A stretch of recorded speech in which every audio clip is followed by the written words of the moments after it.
Hey everyone, welcome back to Excited About the Gospel, an exciting interview episode this week with Roger Connors. So excited for this conversation. If you don't know Roger yet, Roger Connors is a four-time New York Times and Wall Street Journal best-selling author, ranked as one of the world's top organizational culture global gurus in 2021. Developed the #1 award-winning content, has published and interviewed extensively, co-authoring the best-selling books The Oz Principle, Change the Culture, Change the Game, as well as his most recent book, Get a Coach, Be a Coach. Currently chairman and co-founder of Human Performance Technologies, co-founder and former CEO of 0 to 10 and Partners in Leadership, which has trained millions of people over 50 countries. He is an adjunct professor at the Woodbury School of Business in their MBA program. So Roger, thank you so much for being on the podcast. You bet. Good to be with you. I will say it's not often that I talk to best-selling authors. So that's what does that feel like when you see something that you've poured that much of your life into receive that type of reception? You know, it's so fun. Doing a book for me is a blast. I really enjoy it. And then whatever happens after that happens, the experience of doing the book and then, finding meaningful ways it can be used. So it's neat to see that, received well, for sure. For those who don't know, the concept of the Oz principle has a lot to do with taking personal accountability for your life and the results that you get out of it. Have I got that right? Yeah. Mm-hmm. And maybe just tell us there's that concept of what's above the line and below the line. Maybe if you could just summarize for us quickly what that principle is, because then I want to ask a few follow-up questions about it. Yeah. So the natural human tendency when things go wrong or we're not quite getting the progress we want to make is to blame someone for it, right? Or to blame something. Usually blaming something is our typical response, but when you can blame someone and put a name to it, that's even better. It's more precise. So the idea is instead of dodging responsibility is to take accountability proactively. Usually when we talk about the term accountability, it's after the fact. Something's gone wrong and something's going to happen to you, right? So, and you ask the question, who's accountable? The best time to ask the question is before anything happens. It's who's accountable for this? What am I accountable for? And to take accountability and take ownership. So we have a little model we use in our business called the steps to accountability. And it was a real simple idea that above the line, a line separating everything in half, above the line were the steps to accountability. Below the line is the blame game or the victim cycle. So you want to avoid being below the line and strive to operate above the line. And it's a good reminder when you sink below the line, it's natural. Everyone's going to do it. It's human nature to go below the line. Mm-hmm. It's not wrong. It's just what we do.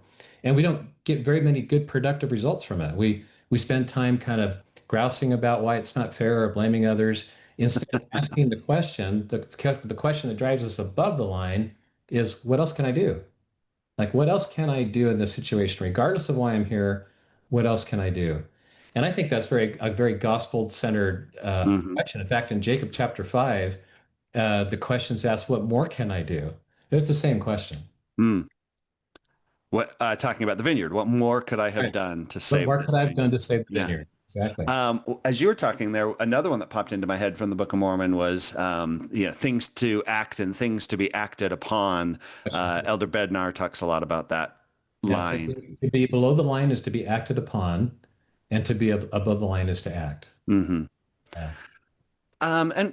And we're trying to focus a bit on, in our conversations, finding meaning and purpose in our lives, and then acting based off of that meaning and purpose. How does accountability tie in with, sometimes that I think we fall into that trap of not really taking full accountability for the direction of our lives and just sort of muddling through or floating down the river of wherever life is going to take us. how does taking accountability help you in sort of defining and living out meaning and purpose in your life? I think if you substitute the word accountability for ownership, it's more clarifying. Hmm. When I say I want to, how can I take more accountability in my life? I would say, ask the question like this: how can I take more ownership for the things that I'm doing in my life? And the question really does stem from the idea of, I have a set of circumstances here. Am I letting my circumstances drive me, or am I driving my circumstances? And I think when you take ownership or accountability for your circumstances, now you start to change things. You start to say, okay, what could be different about this one? I remember this one story. It was on a newscast, and it was this gentleman who had a wife who needed a kidney. And I think she was like 60 something. And so she was at the bottom of the list for kidneys. Like she probably wouldn't ever Hmm. get a kidney. It could probably take her life. And they had tried everything, and they pretty much were told, you're just going to have to wait. So instead of waiting his circumstances, he took ownership, accountability for a situation, and he got a sandwich board. In the old days of advertising, you wear a sandwich board on, put it around your head, and Yeah. one Now on the it's like the and spinning arrow. that's right. Yeah. It used Exactly. to be, yeah, the board yeah. And he on the sandwich board, he said, "Wife needs kidney. Please donate. Call this number." And he walked up and down a certain highway, the same highway, for 1 year. He did it Oh for. my gosh.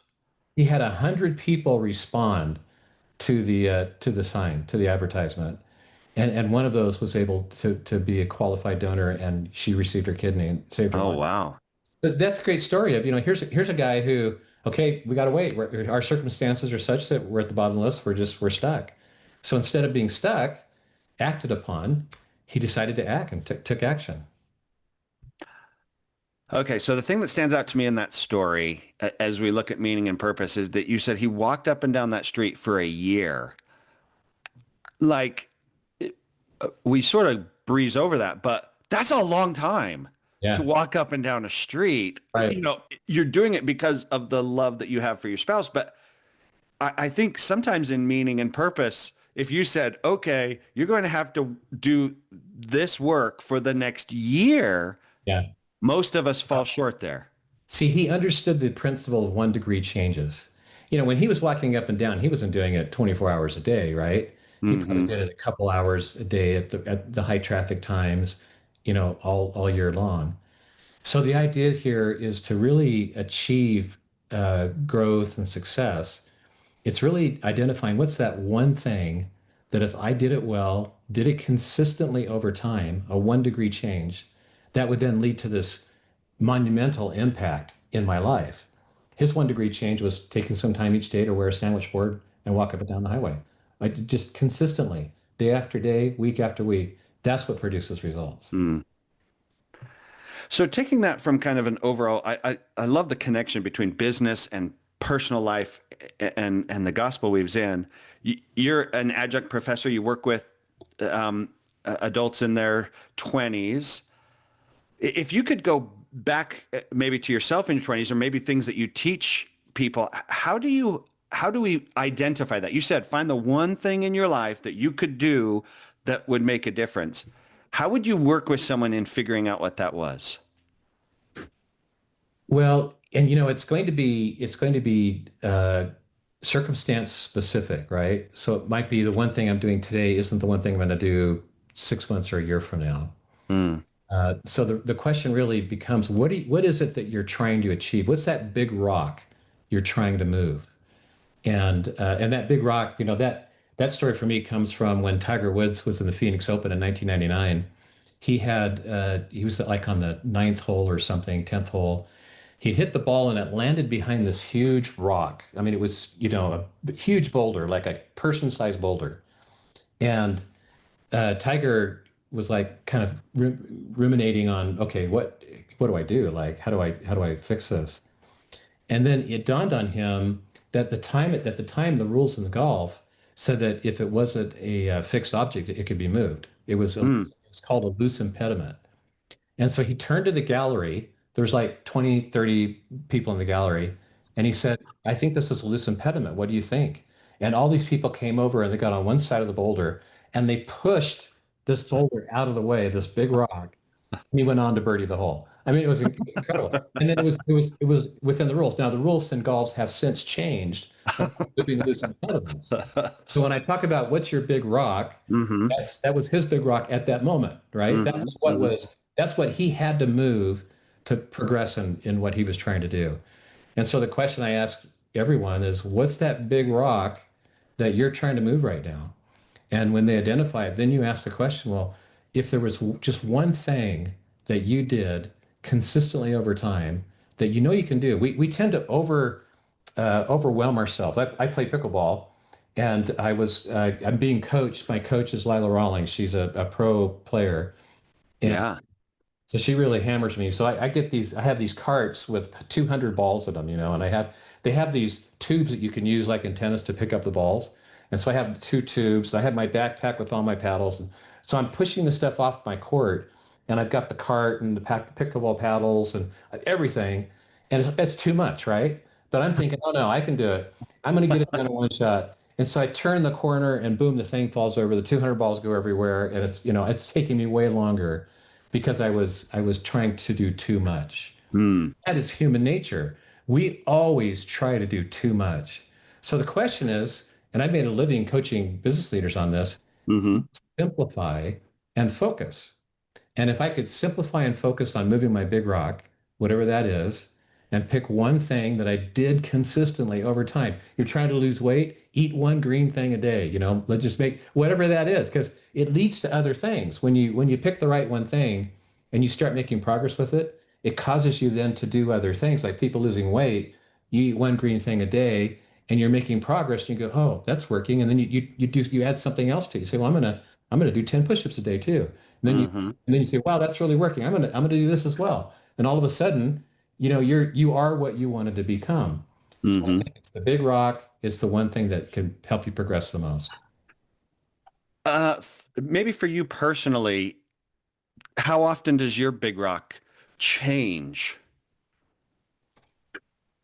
Um, well, my cadence is different now at this age and stage of my career. I would have answered that question differently, 10 years ago when I was running my business. Yeah. Now I don't call myself retired, but other people would look at me and say, you're playing so much pickleball that it looks like you're retired. Um, so I'd Hitting say 200 balls. I mean, Yeah, right. No, so one of my big rocks is to become a 4.0, the duper rating in pickleballs, become a solid 4.0, by the end of summer. And so that's a big rock for me. And so what I'm consistently doing some things every single day to make hmm, progress towards that. yeah.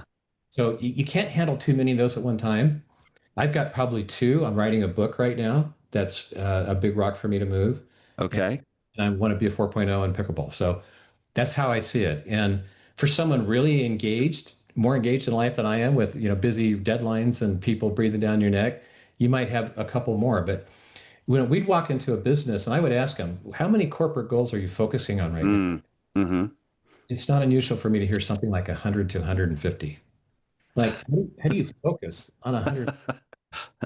We would commonly talk to leaders and say, what are the top three things you have to get done? And that's we would attribute our success with clients largely to that discussion, Mm-hmm. getting them to focus. It, does that translate well for personal life? Yeah. Pick three. Yeah. I mean, obviously you have to deliver in many areas in life, right? So it's a given that you're going to be moving lots of rocks around. But if you can focus on your top three and make sure that no matter what, you deliver on those, it will impact the other ones, but it will cause you to be successful because you focused. There's no question about it. Um, at the risk of um, uh, sounding silly, talking to a guy who wrote far more successfully than I ever have about the Wizard of Oz. I have an analogy that I've often used around this concept with the Wizard of Oz. Hmm. That goals are like the yellow brick road. And the little Munchkin, people in Munchkinland, they told Dorothy, follow the yellow brick road, follow, focus on your goals. But the yellow brick road wasn't her goal. or the Yellow Brick Road wasn't her vision. Kind of her vision was get to Oz, get back home. And so I wonder, are the big rocks closer to goals than they are to, because sometimes I feel like I might be working on a particular goal in my life, but it doesn't tie into anything bigger, Mhm. or it doesn't move me as a whole person closer to where I want. I don't know. Does that, hopefully that Yeah. analogy makes sense. Yeah, for sure. So that's an interesting use of the Wizard of Oz. I like it. I like the way you put that. What I would say about that is, what your big rocks are the results that you need to achieve. Mm-hmm. So it's not goals, it's results. Mm. And so what was the result Dorothy most wanted that she was focused on achieving? It was going home. Mm-hmm. That's what Dorothy wanted. Everything else didn't matter. It was going home. And that's why the story is so significant because she had the power all along to do it. All she had to do was click her heels 3 times. Anytime she could have done that anytime. Immediately after she received the red rubies slippers and she put them on, all she had to do was click her heels 3 times and say, I want to go home. But instead, she didn't recognize she had that power. And so she went on this journey and all these Mm. things happened, right? But Yeah. to me, that's the story. It's the story of going from, of not recognizing the power you have within you to a point of realization that I have the power to do the things that I want to do. Mm-hmm. Um, so I would say I think about it in terms of results. Like what at the Mm. end of the day, what is it that I have to achieve? There's probably a result, if I were thinking about it today, I would think, what's the result in my work that I most need to achieve? What's the result at home that I most need to achieve? And what's Mm-hmm. the result in my spiritual life and church that I most need to achieve? And I would say, what are those results that I want to turn in? And then that's what I would design my effort around. Mm-hmm. Um, and it seems to me clearly fitness, something important to you, writing and creating and business. You've Is right. also been very successful serving in the church and in the spiritual aspect of your life. Um, and so, yeah, some of that, I guess, tying it into who you want to become, Yeah. having those results connect with a clear vision of sort of the end result you're looking for. Yeah. So like in church, to me, the most important end result is becoming a true disciple of the Lord Jesus Christ. Mm. That's it. Like Mm-hmm. that's what we Mm-hmm. want to become, right? So what does that look like for me this year? Like at the end of this year, what would be different about me if I were focused on the result of becoming a true disciple of the Lord Jesus Christ? What's that one thing that I could pick that would make me more like that? That's an example of how I would think. Mm-hmm. Hmm. At work, it would be, what's that most important thing my team, my boss, my organization, my company, whatever it is looking to achieve in the role that I play regarding that? What can I do to make that contribution and own it and just blow everyone's socks off and surprise them? That's what I would focus on there. Yeah. Um, and and for you personally, uh, what role, I guess, has pain and growth played in that journey of moving these big rocks? Oh man, so much pain. No pain, no gain, Jason. That's the truest statement ever made. Uh, you know, all throughout this, I mean, when I was a mission leader in my last 2 months, I was diagnosed with stage 4 non-Hodgkin's lymphoma cancer. Mm. And then subsequently, I've had both shoulders replaced, both hips replaced, all sorts of stuff, because of all of that. Mm-hmm. So I realized at one point I had to make a decision. Do I want the sympathy from people that comes when you say you're hurting, you're sick, or do I want to be on in the game, playing in the field? Do I want to be on the bench with sympathy, or do I want to be on the field with no sympathy? Because it's that choice. Mm. Like you either show up and you're ready to go, or you show up and you're not ready to go, right? And so for me, that was kind of the mental choice I made. And so just, and not everyone can do that. I mean, there's some circumstances so overwhelming that, you can't even think. But, but I think a lot of this is you expect the pain to come with it and you work through it. And when I was getting one of my hips replaced, I can't remember which one it was, second one probably, we were launching a book. We were launching one of my books. It was a big New York Times campaign kind of best-selling campaign. And so I had my surgery, and the next morning the surgeon walks into my office, and my room in the hospital was set up like a war room in our business. We had charts on the wall. We had different computers set up. There were another guy sitting with me, and he's like, "What is going on in here?" I'm like, "Well, we're launching this book." I was doing a podcast, from the hospital room. And he's like, "I can't believe this." People used to ask me for a note to get out of work, not to be able to bring the work here. That's what I'm saying. You make a decision and you get through it. Hmm. So battled cancer, multiple socket replacements, and still striving to be a 4.0 pickleball player. Yeah, when I lose, I just say, "Well, how do you feel about beating a guy who's had both legs and both arms cut off? I mean, are you really proud about Yeah. That's why I could never be my mom. It's, that?" she'd always play that, how do you feel about beating your mother? Yeah, that's totally Oh, right. That's totally yeah. right. Yeah. Um, and having, I have a daughter who just got home from a mission a few weeks ago, Oh, wonderful. and a son who's been home for a couple of years, and another son who will get home in a couple of months. And it's interesting to watch. They do a lot now with, there's like a whole book they fill out, Yeah, goals and great. Awesome. My plan is tremendous. life plan. Yeah. My plan. Yeah.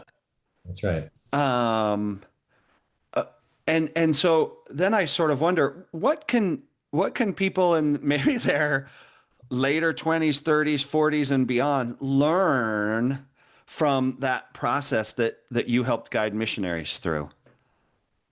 I love what the church is doing now because it is so impactful if the missionary uses it.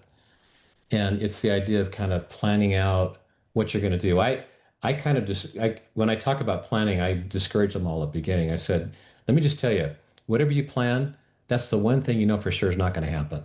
Because that's how life is, right? Whatever you put down, that's probably not what's going to happen.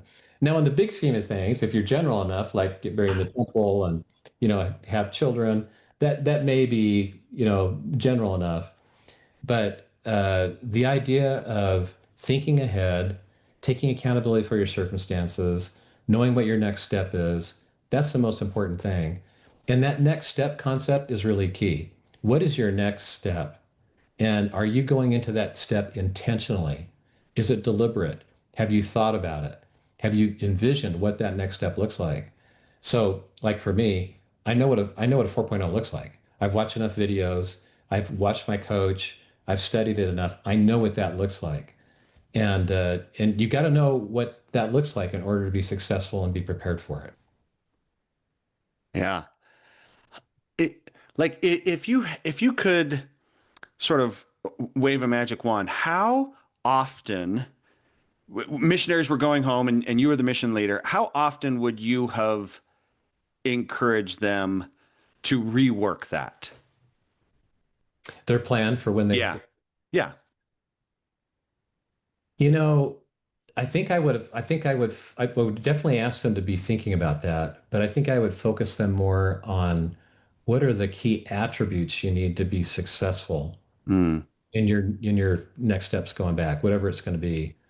And you have to be agile, right? Like when I say whatever you plan is probably not what's going to happen, I really mean it. Like things change a lot. I remember when I went to business school, I wanted to be a Bain consultant. Bain didn't come to BYU very often to interview. It's like a real coup if Bain came and did a couple of interviews. It just never. Mm.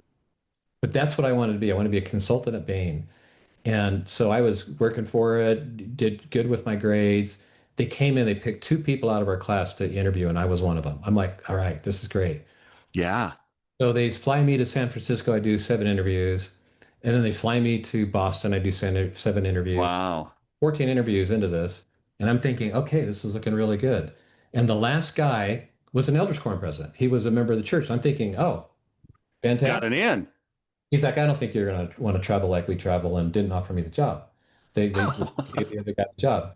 And I'm like, oh, you got to be kidding me. So I come back to campus and I'm like, I didn't have a plan B. Like the plan A, B, C, and D was that. And I noticed this little flyer on the wall in the NBA mailroom right after I got back. And it was this little consulting firm that was coming to interview from San Diego. And so I said, well, I'll give it a shot. I called them, I got the interview, they hired me. Hmm. And I think there were like 7 people in the company. Bain was like, worldwide. And this little niche company was this little niche company in Long Beach. Hmm. You know what? It totally set the course for my career. Like Yeah. this was the hand of the Lord on me saying, nope, you got it wrong. This is where I need you to go. It was so right for that to, Hmm. but it wasn't in my plan. It wasn't what I planned, but it was what the Lord, what I say is make your plan, work your plan, then watch the Lord's hand work his plan for you. Yeah. And he did. And I think that happened. So I really try to teach them to, have an idea of what you want to do, but understand that if you're living the gospel of Jesus Christ and you're praying and involving the Lord in your ideas and thinking, and you're reaching out to those around you to help support you, that you're going to be successful. Hmm. Whatever happens next, the Lord will be in it and he'll guide you. So let him do that, but you got to do your part too. And for those not familiar, Bain, I mean, that's big time. That's where Yeah, Mitt Romney ends up. that's exactly right. And Yeah. and you know what? I'm so glad I would not have had the career I had Hey, today. I'm sure I would have had a fine career at Bain, but yeah. it Was he was the one they hired? Mitt? no. He Of was course, he already didn't go to there. BYU. He was already there. Oh, okay. He wasn't the last one interviewing you, was he? No, he wasn't the No. last guy Okay. interviewing. But yeah, that would have been a real shocker if that happened. And this is such an interesting concept, and I'm sure you see it working with entrepreneurs, this whole concept of like, entrepreneurs, they have this saying of jump off the cliff and build your wings on the way down and burn the bridges. There's the story, I think it's apocryphal, of the guy who lands and, they have to conquer. And so he burns their boats and there is no retreat. Right. And that sort of, oftentimes have to have that slightly unrealistic commitment. Sometimes you see that a lot of times in highly successful people, and yet knowing that moment when it's time to say, okay, it's time for me to pivot because the dream plan A has come to an end and now it's time to move to plan B. Is there a good way to Nope. kind of know, like, I should double down on plan Yeah, A right. or I should go to plan B?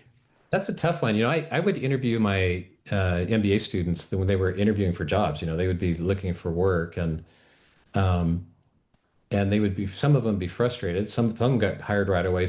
Many didn't and were still looking many months after they graduated. And I would say, well, how many jobs have you applied for? And he says, well, I found 10 that I thought were interesting. I'm like, 10? You should have applied for 100 or 200. What are you thinking? And the problem here is they think they're entitled to the job they want. What I tell them is when you're starting, you got to look at see what the world's willing to let you do. What is the world willing to let you do? And so you put all your resumes out there and you see what the world's willing to let you do. The world wasn't willing to let me be a Bain consultant. That's what I wanted, but it wasn't willing to let me do that. Instead, it was willing to let me do this other job, which then turned into something incredible, partly because I did my part. Hmm. So, part of this is what is the opportunity that you have. This whole notion of Mark Zuckerberg became a billionaire at 23 has destroyed the right mentality for many of our younger people who are starting out in their careers. They all think, well, where's my path to that? How do I have a path to $1 billion by the time I'm 23? You guys, there's like one guy in the world that's ever done it. There maybe two, three at the most out of billions of people. That's just not the path. So you have to just get out there, see what the world's willing to let you do, take the best one and then leverage that and get to the place you want to get to. Um, Sort of off topic, but I'd be interested your perspective on this. In the world of artificial intelligence and um, another one that I have heard among young people is this whole collection of people who didn't go to college at all. Yeah. Steve Jobs didn't go to college. I have had a young person that I'm pretty close with say anymore college is just how can you use AI to pass your class without getting caught? Does education does high level education still have the same value that it did in previous decades? It's almost all about skills right now. It's can someone come in and do this thing that we're asking them to do? And so the most important thing is skills. And you'll see universities are pivoting to more certifications Hmm. in data science and AI and all these kind of things. They're getting people to specialize in skills in addition to their degree. Hmm. We don't want you to just have a bachelor's degree. We want you to be able to say, I'm certified in this, and this, right? Hmm. So coding, whatever it is. Hmm. And the smart universities are allowing AI into the classroom and encouraging students to use it properly and in the right ways to get smart about it. Yeah. Yeah. So and it's interesting because if then you decide, okay, I'm not going to go the college route, well, then you better go the skill development route. If you think AI is the future, I don't need to go to college. Okay, then you better know how to use AI better than everybody else out there. Someone told me the other day, they said, man, I should have been a plumber in terms Yeah. of what I make versus what I make. And they were serious. They're like, I should. Yeah. I'm like, you're probably right. If Uh, maximizing your income in your situations it was your objective, you should have been a plumber. yeah, trade skills. y- it is, I mean, if you are good at a trade skill, you will make a lot of money. There's no question about it. Yeah. Um, so one of the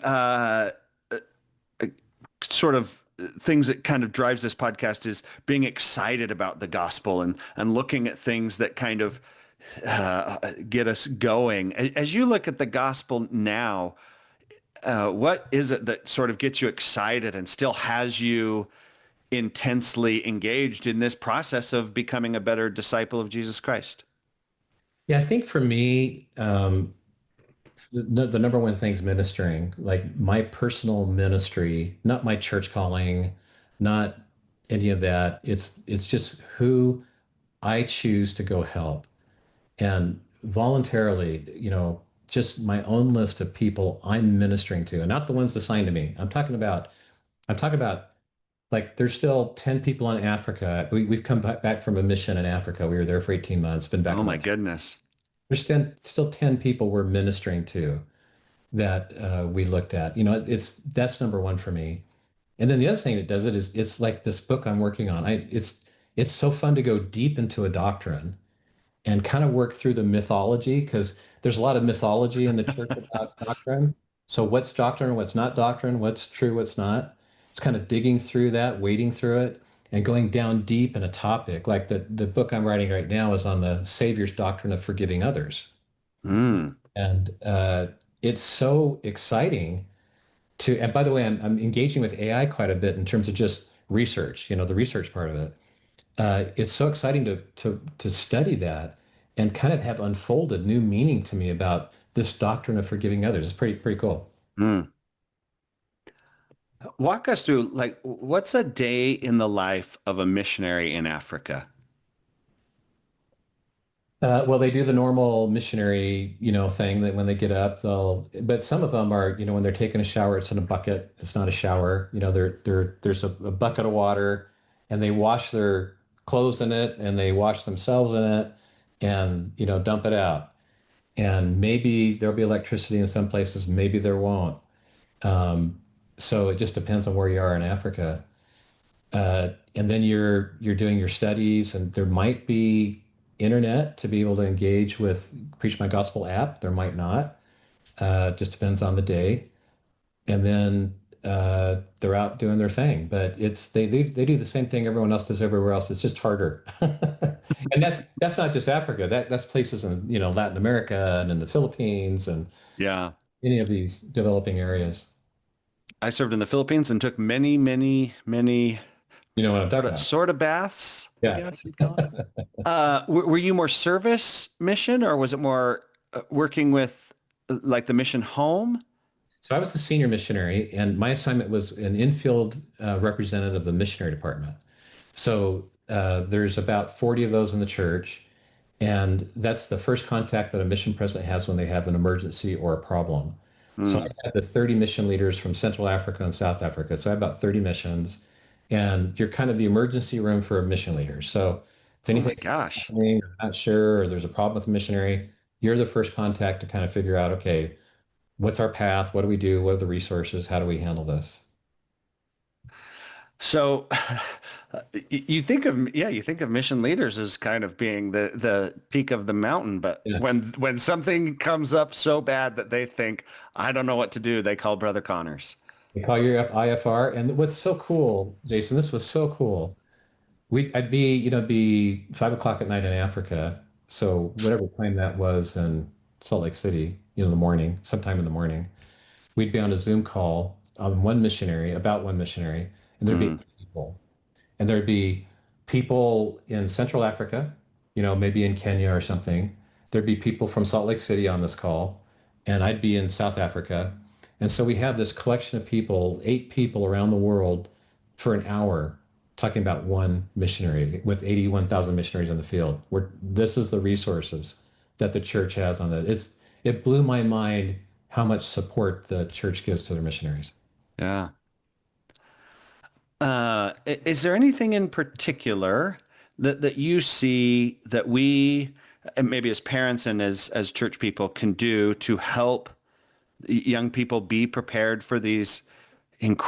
I mean, it is incredibly difficult. We have a young man from our ward that's now in the Ivory Coast, and yeah, his first couple emails, you could tell it's hitting him hard. Yeah. What can we do to help better prepare young men and young women for that? Well, the one thought, I mean, I know there's a lot of great minds that work on this in a prayerful manner, but one thought is making sure they know their why. If you don't know your why, then everything else is much harder. Like in Mm, Africa, I go to Africa and I got to sit in a bucket to bathe myself. The first question that's going to come to my mind is, why am I doing this? You have to know your why. And I think helping that person get grounded on their why is essential. Once they get their call and you know it's foreign, then you usually have what, 2 or 3, 4 months to kind of do your final preparation. Man, study the culture. And if they take showers in buckets, then go, mom and dad, go have son or daughter, go somewhere and in the backyard and get a bucket and take a shower. Like, get them acclimated, get them thinking about what they're going to experience, and then discuss the why behind it as well. That's how you get them. mm. The shock, what's hard is the shock. And when you're in, and the shock comes, and you know this, Jason, and family's not there, if, Yeah, if the why's not solid, they just self-destruct, right? yeah. So work through that beforehand. Get them ready for that. Mm. And before they go to the MTC, make sure for 2 weeks before they go to the MTC, they're getting to bed by 10 and they're getting up by 6:30. Get that habit done before they get to the MTC. I love it. All right, last question, just because it's on my mind, but mainly because I have kids who are in the middle of it right now. My next son is a senior in high school this year Ah, and starting to think you about got it. lots of listeners. Oh my gosh, yeah, he might be number four. Um, what's a I mean, other than just saying, "Hey, why are you going on the mission?" Is there a question you would ask maybe one of your own kids or grandkids about to go on a mission to say, to start that conversation around why they're really going? Yeah, and I think it would be tell me the time in your life where you most felt like God was listening and helping you. Tell me your story. Hmm, When has that happened for you? And Jason, if they don't have an answer for that, that's what you got to help them get before they go. I love that.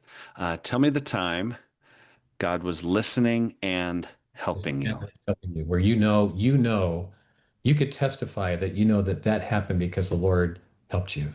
Hmm. And tell me that story, because you're going to tell that story a lot in the mission field. And I want you to get good at telling that story. I teach them how to tell that story, how to share that story with others. And the more they tell it, the more they know it. Right now, I'm actually working on another book called Great at Grandparenting. And it's the idea of grandparents capturing their stories from their life in simple ways and conveying that to their kids. So by the time they go on a mission Hmm. with their grandkids, they can tell some of those stories. I'm actually writing a storybook with AI. I'm almost Mm. it imagines the pictures for you. It illustrates them. It's a children's story. My grandkids are 12, 11 years and younger, so I've got a really young group. So I'm going to do 10 children's stories books of 10 stories from my life where the Lord intervened and I knew it. And they're going to just be Mm. storybooks they can read as kids. But that's the idea is, what's your story? You got to have at least one. If you have three, that'd be great. You might have four, wonderful. But you need at least one of those to know that you're connecting with God and that he's listening. Wow, that's so great. And I feel bad because you said something right at the very beginning that this whole time I've wanted to get back to and we never did, which was that you just enjoy writing the books regardless of the outcome. And I thought we need to talk about just doing stuff just because you like it and just because it's fun and just because you find joy in it. And we never did get to that. So maybe, another time we'll do a, a follow-up interview on finding joy.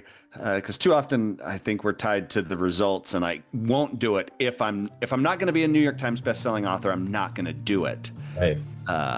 So, been talking with Roger Connors. You can find all of his books on Amazon. I'll put at least a link for some of your material there. Some great stuff, especially now. Wicked's more popular than ever, so we're constantly going back to Oz. There are so many lessons to be learned, it turns out. But only from you didn't write any books from Return to Oz or because there was a whole series and they got real weird. You're right. Real There's fast. a lot of, I think there's 30 books or something. Yeah. So go check those out. Roger, thank you so much. I have learned so much sitting and listening, and I am going to think about and then write down, because I think that's important, write down for myself a time where God was directing me, listening and directing my life. So really appreciate it. Thank you for being on the podcast. You bet. Thank you.